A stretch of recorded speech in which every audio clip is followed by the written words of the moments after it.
Hi, I'm Dave, founder of Halloween Year Round, and today I'm talking about Batman Begins. Why? Because it is 20 years old now, which makes me feel old because I was in 10th grade and 16 years old when the movie came out. It also kind of makes me feel old because lines like this. I don't think that Thomas Wayne would have viewed heavy arms manufacture as a suitable cornerstone for our business. That's 20 years ago. Are now 20 years old. I'm a lifelong Batman fan. Anyone who knows me, other than my massive horror fandom, Batman is kind of right up there. I grew up on it. I grew up on the Burton and Schumacher movies. My grandmother made me a Batman cape when I was a kid. Even the first couple cars I had to be black, and I got a bat symbol license plate to put in the front just so I could call it the Batmobile.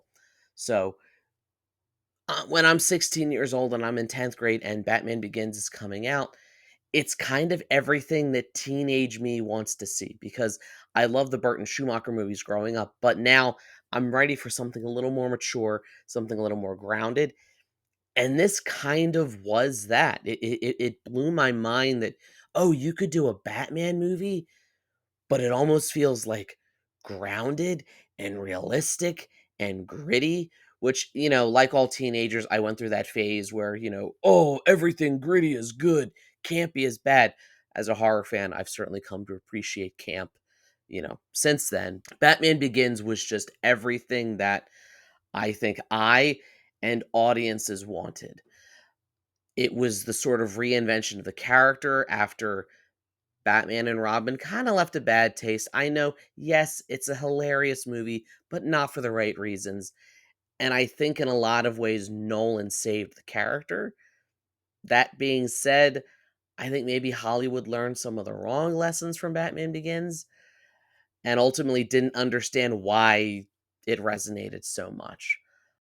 But let's get into it. It's not who I am underneath, but what I do that defines me.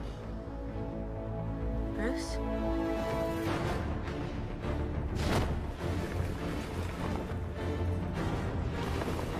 I think a very fair criticism of a lot of Batman movies is that they are too villain centric.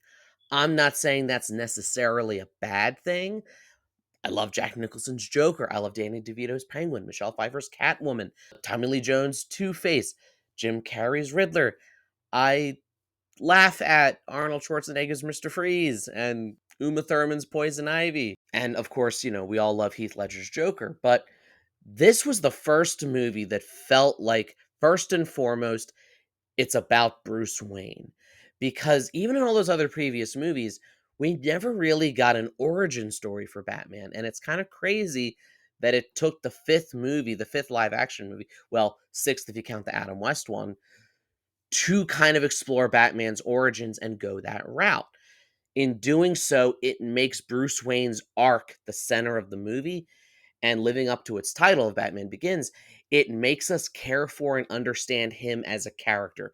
It almost feels like a psychological character study, which, if you know anything about Christopher Nolan, that's kind of his entire subgenre of his filmography. These sort of deep psychological explorations of morally gray, interesting characters that have serious issues, but they're fascinating to watch and see kind of evolve in these worlds. And I think that's why this movie in particular resonated so much because it felt like it was giving us Bruce Wayne.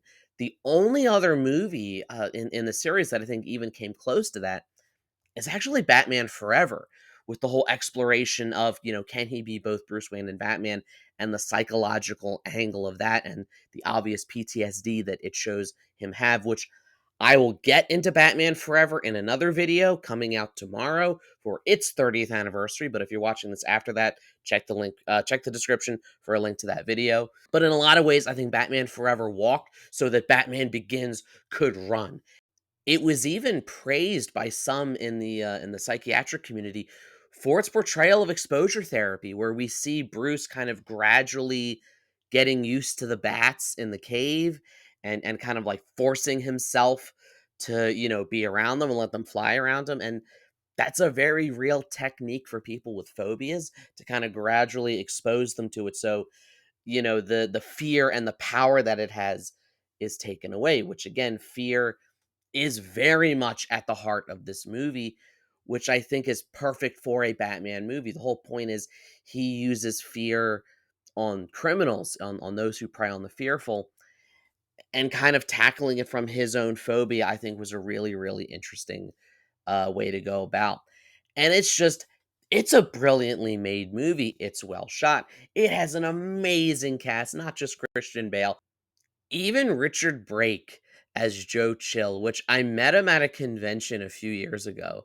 And I said to him, I'm still mad at you for killing Batman's parents. And you know what he said to me?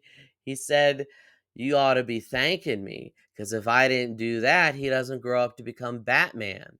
It's also really fascinating the way that it does take such a grounded approach in that kind of everything Bruce does is based around real or, slightly extrapolated military technology. I mean, his Batmobile is basically a tank.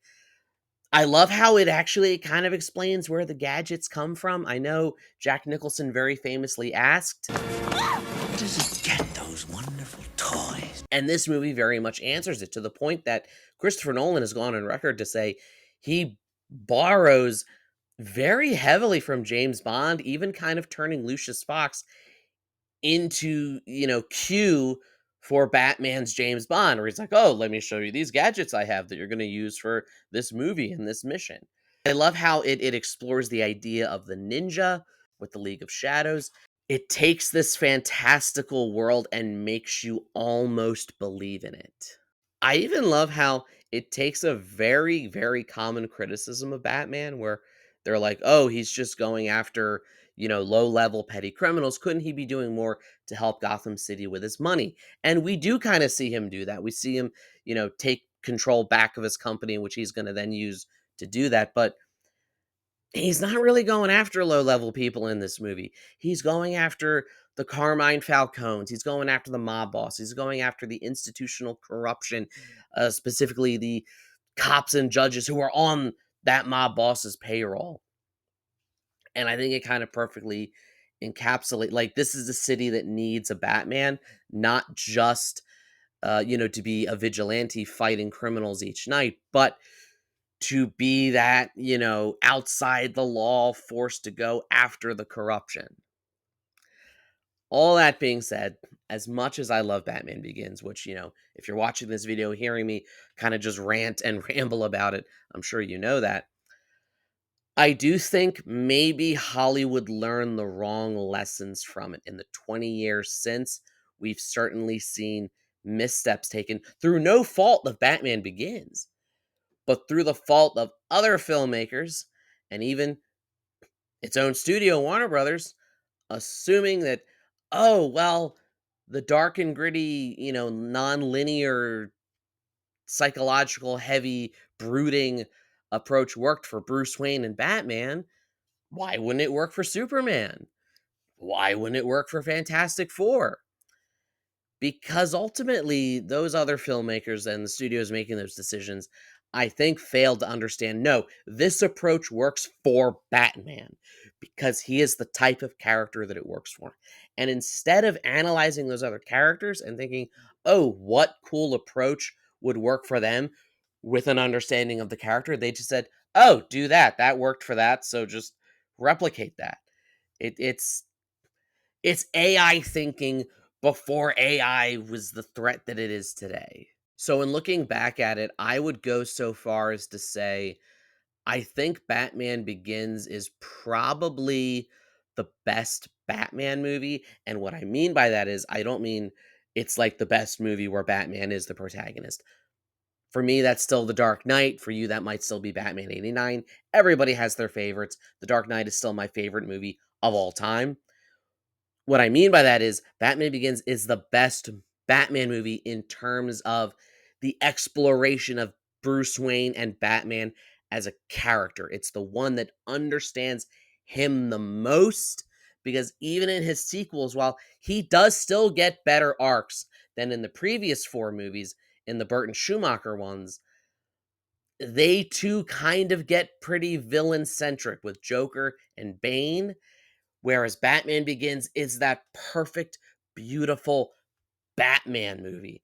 And there's a reason why 20 years later, I think it still resonates, and why 20 years later, we look back on this as not only changing, the trajectory of the character, but really changing the superhero genre overall. I'm not saying all those changes were good because, again, Hollywood learned the wrong lessons, as they always do, but there is no denying the impact that Batman Begins has had in the 20 years since. And as I sit here feeling old, knowing that it's been 20 years, I'm more than I feel old. I just feel happy and glad that we're still talking about this movie 20 years later, and that it still holds up really, really well. There's not really any campiness that drags it down. There's not any really, like, terrible bad effects or CGI that holds it down. If anything, CGI got worse since then, because of overworked, companies doing it and studios with unrealistic deadlines, but that's a totally different topic for another video. But hey, these are just my thoughts. This is just my semi coherent ramblings about why I love Batman Begins. I would love to know in the comments, what do you think of Batman Begins? What do you like about it? What do you not like about it? Do you think that it changing the genre was a net positive or net negative? What do you think of the movie itself? Please let me know. I love talking Batman. I'll try to reply to you guys in the comments. Like, share, subscribe, all the YouTube stuff. If you don't, you may end up with a guy that you thought was your mentor and friend showing up to set your house on fire and trying to destroy the city that you've been trying to save the entire time. And as always, every day is Halloween.